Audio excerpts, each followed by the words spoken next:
I'd gotten the job here at JMU, and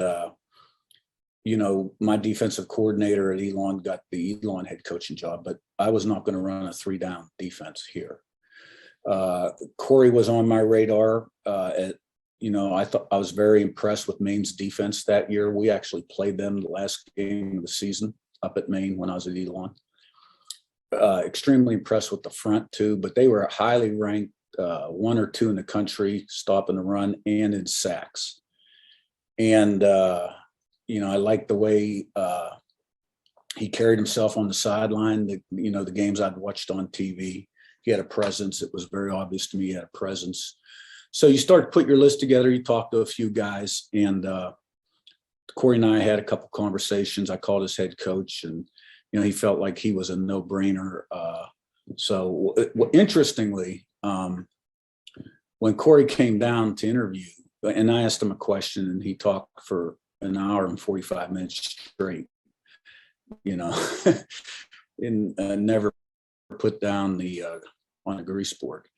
But that was also the same day that his head coach had left for Minnesota. So Corey was going to be deep in the mix, for the head coaching job at Maine.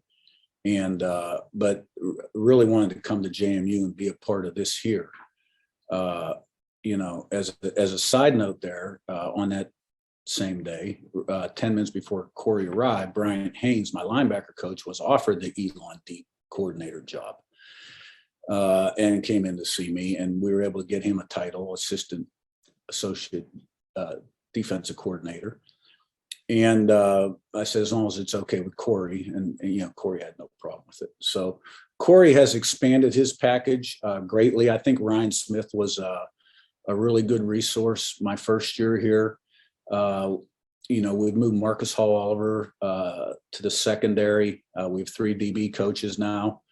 And they've added some new tweaks to the package. Bryant Haynes always has good ideas, but Corey is a grinder, gets after it. I mean, I think if he didn't have to go home and sleep, he wouldn't leave the office. And he is 100% football. And so the 2 defenses, when you look at them, the base is the same, but then where they branch off is now significantly different. Maine looks significantly different schematically on defense this fall than they did in the spring. They have more packages, nickel, dime packages, 3-down packages for 2nd and long, 3rd down. And Corey's, changed quite a bit from the spring too. He was a little bit handcuffed because of our lack of depth on defense in the spring.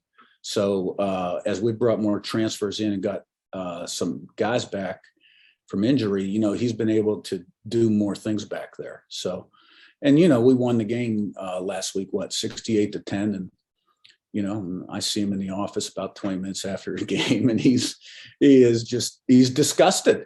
He's a perfectionist. He was disgusted with the way they played in the first half, the penalties, this and that. But, that's most driven coaches are that way, never satisfied.